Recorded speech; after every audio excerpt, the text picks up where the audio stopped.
façam as contas comigo. Um tribunal que tem 5 ministros. O primeiro, Alexandre de Moraes, que ele mesmo julga se ele é parcial ou não. O outro, Flávio Dino, que é amigo do Lula desde quando o Dino era magro.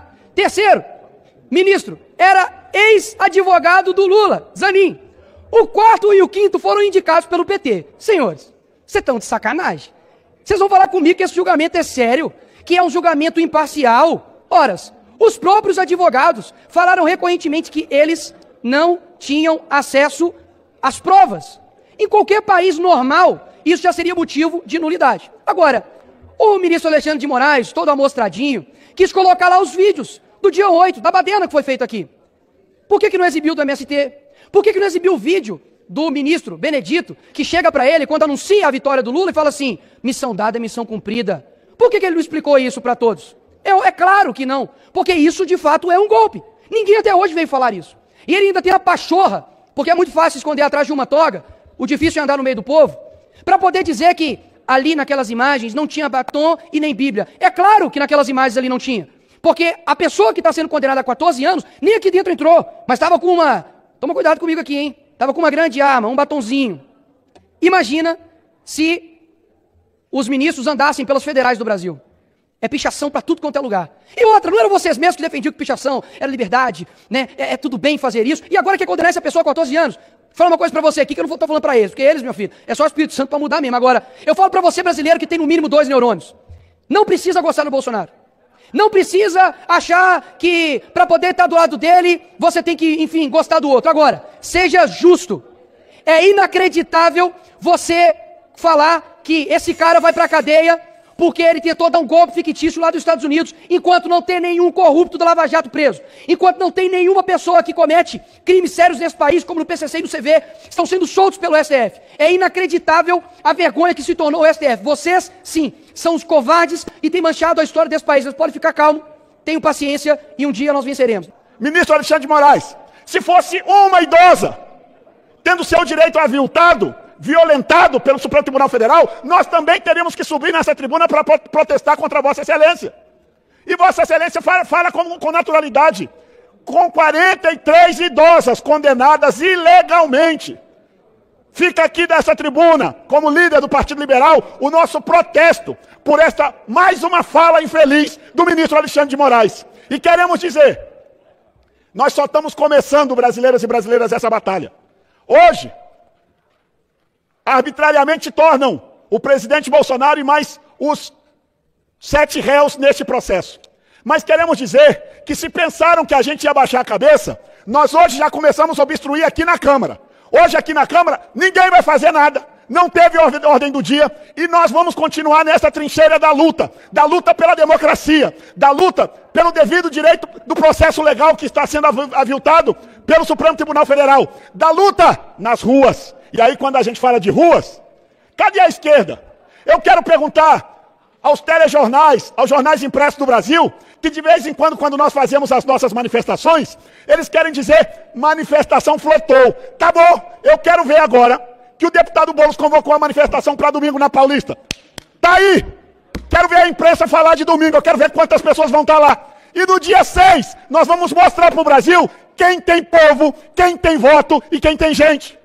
A esquerda, dia 30 agora vai estar lá. Eu vou estar assistindo de casa porque eu quero ver. Eu quero ver quantas pessoas estarão na Paulista. Agora quero dizer, dia 6 nós vamos lotar a Paulista pela anistia dos presos políticos, que estão sendo condenados sim.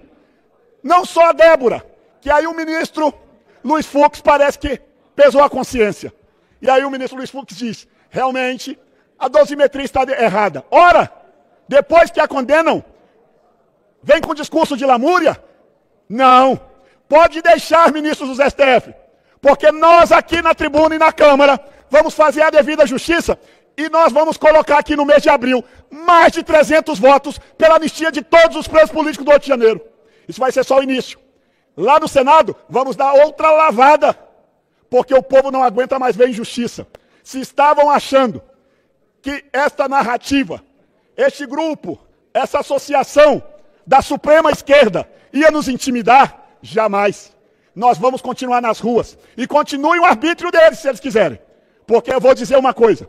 se tomarem a decisão errada de quererem prender o nosso líder maior, o nosso presidente, eterno presidente Jair Bolsonaro, eles vão ver o que vai acontecer neste país e eles verão o resultado das urnas em 2026. Aí é que a direita vai crescer com força. Não cometam esse desatino.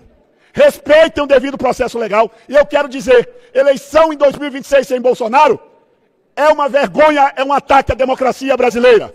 Isto sim que é golpe. Bolsonaro voltará em 2026 para que nós possamos mostrar que este Brasil jamais virará as costas a um presidente honesto, a um presidente patriota, que reviraram estes 2 anos para falar de algum roubo dele. Tinham falado das joias. Agora, deputada Érica, o TCU falou que as joias são personalíssimas. A joia já não serve mais para vocês têm que arrumar outra coisa. Porque não vai colar em Bolsonaro a mesma chaga que colou em Lula. Lula foi condenado e descondenado por ser corrupto, ladrão. Bolsonaro não, homem honesto, patriota. E que se for condenado da forma que estão querendo fazer uma condenação política, eu digo em alto e bom som, o Brasil terá uma reação que nunca ninguém viu neste país, e a direita em 2026 voltará para cá. Colegas deputados do PL que aqui estão comigo me ladeando, não só com 99 deputados não, e aqui tem de outros partidos também. Nós voltaremos a esta casa com mais de 200 deputados em 2026 e com uma bancada no Senado de mais de 30 dos 54 senadores, e aí nós vamos ver a democracia voltar nos eixos. Porque o que nós estamos vendo aqui é um superpoder, STF, se sobrepondo sobre os demais poderes. Aliás, virou aliança da Suprema Esquerda, Executivo e Supremo Tribunal Federal. Isso é inadmissível na nossa Constituição. Colegas deputados, vocês que me ladeiam aqui nesta tribuna, nós só estamos começando a nossa luta. Se preparem, brasileiros. Nós vamos ocupar as ruas para defender o legado de um homem honrado chamado presidente Bolsonaro. Mas eu quero dizer à esquerda, hoje, só hoje, nós vamos ocupar essa tribuna e o nosso tempo para defender o nosso líder maior. Mas a partir de amanhã, o que nós vamos voltar a falar é que o brasileiro que foi enganado na eleição com a promessa de picanha e cervejinha barata, o brasileiro não tem nem picanha, nem café e agora nem ovos. Nem abóbora, nem legumes. O brasileiro só tem imposto e taxade. É só isso que o Brasil tem. As pessoas, e eu tenho ainda o hábito de ir ao supermercado, estou vendo as pessoas levando seus carrinhos que outrora, no governo Bolsonaro levava, pagava e levava para casa, devolvendo mercadoria porque já não dá mais o dinheiro. A inflação voltou. O governo não corta gastos. O governo tem um ministério, e parece que agora foi para o Japão, e vai trazer mais ministros, deve querer aumentar o ministério mais uma vez, para atender outros interesses. Que triste, Brasil. Este dia, para alguns pode ser para tristeza, mas para muitos de nós, é o dia de nós estreitarmos os nossos laços de força e amizade, para irmos para a trincheira da batalha. E nós não vamos deixar, nem as ruas, nem as redes sociais. Podem tentar censurar à vontade. A turma que sabe usar redes sociais, e não porque fazemos fake news, mas é porque a gente fala a verdade. Nada se pode contra a verdade. Sabe por que a esquerda não tem força em redes sociais? Porque sempre mentiram, enganaram e mascararam. Um dia a casa cai. A casa caiu para a esquerda. A partir de agora, nos suportem, porque a partir de agora seremos mais intensos do que nunca. Viva o presidente Bolsonaro! Um deputado que me antecedeu na tribuna, ele disse o seguinte: sabe qual foi o crime do Bolsonaro? O crime dele foi duvidar das urnas. Eu queria perguntar ao deputado em que lei, qual artigo de que lei que está escrito que você duvidar de alguma coisa é crime? Sim, eu preciso saber. Eu, como advogada, eu preciso saber. Onde está previsto o crime de duvidar das urnas? Deputado Zé Medeiros, Vossa Excelência, inclusive, é autor de um projeto, ou relator, agora não me engano, de um projeto na CCJ sobre mudança no sistema eleitoral, para trazer mais transparência ao sistema. Assim como eu fui autora de uma PEC para trazer mais transparência ao sistema.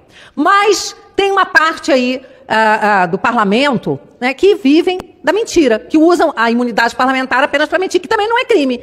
Né, porque, afinal de contas, tem imunidade parlamentar, pode dar sua opinião, pode falar o que quiser, mas, infelizmente, trazem desinformação. E essa última desinformação que houve lá no julgamento supremo, feita pelo ministro, é de que o Trump teria elogiado o sistema eleitoral brasileiro.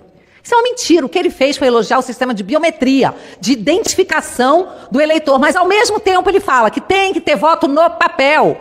Que o papel, ele é tecnológico também, a forma como você faz a eleição. Mas tem que ter voto no papel, porque o voto tem que ser materializado até para poder ser conferido, auditado. Então, assim, são muitas desinformações, muitas mentiras, que não são contadas por aquelas pessoas que ousam questionar, duvidar de um sistema. Por que não? Eu acho que dúvida, né, você ter dúvida ou não, qualquer coisa é passível de você duvidar. A única coisa que não é são os dogmas. E que eu saiba, urna eletrônica, deputada Cris, não é dogma. Eleição não é dogma. Ninguém precisa ter fé para votar, mas nós precisamos sim, sempre, de cuidar para termos um sistema mais e mais transparente e confiável, porque a população que vota, né, aqueles de quem emana todo o poder, eles têm o direito de confiar naquilo que eles fazem, mas é totalmente legítimo duvidar. Né? Então é isso, né? Chega de desinformação, e se o crime do Bolsonaro foi duvidar, é óbvio que ele não cometeu crime nenhum. Povo de direito, o povo de bem do Brasil, a injustiça que está sendo cometida contra Jair Messias Bolsonaro,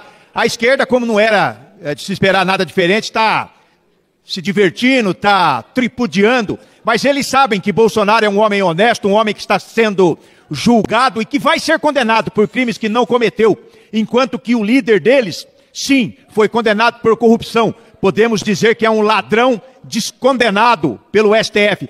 Nunca foi absolvido, foi descondenado por questões técnicas. Bolsonaro é um homem honesto. Golpe, não existe golpe sem forças armadas, sem sangue, sem corpo. Isso é conversa fiada do senhor Alexandre de Moraes.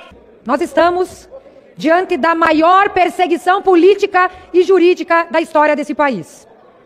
É um verdadeiro espetáculo televisionado que está mostrando ao Brasil e ao mundo que a maior casa de justiça do Brasil, na verdade, se tornou uma casa política, que tem um único fim, de destruir a maior liderança das últimas décadas da direita que o Brasil já teve. É um verdadeiro show de horrores. Quando nós pegamos o que está em jogo, nós vemos que jamais um presidente da República, um ex-presidente, foi tão perseguido, teve a sua vida pessoal, financeira e política devassada de maneira tão vil e tão implacável como a família do presidente, como o presidente Bolsonaro e sua família, que está sendo perseguida, investigada e tripudiada por todos os meios de comunicação, sem dó nem piedade. Aliás, ele está sendo acusado de um crime que jamais cometeu.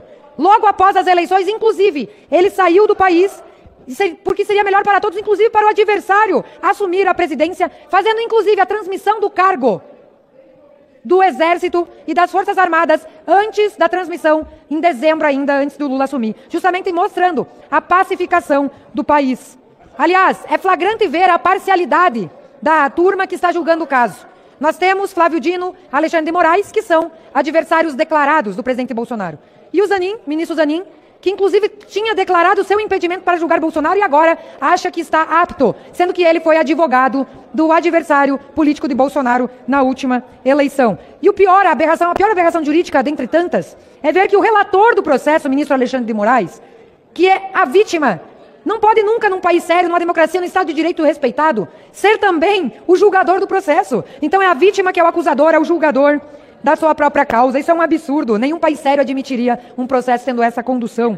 E, aliás, as ditas provas contra o presidente Bolsonaro nada mais estão baseadas do que numa delação que teve 11 versões, 11 mudanças que não valem como prova em nenhum país sério, em nenhum processo sério. Ou seja, o pior de tudo é que a gente já sabe.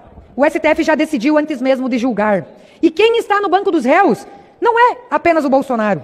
Quem está no banco dos réus é a democracia brasileira. Porque já não existe mais Estado de Direito.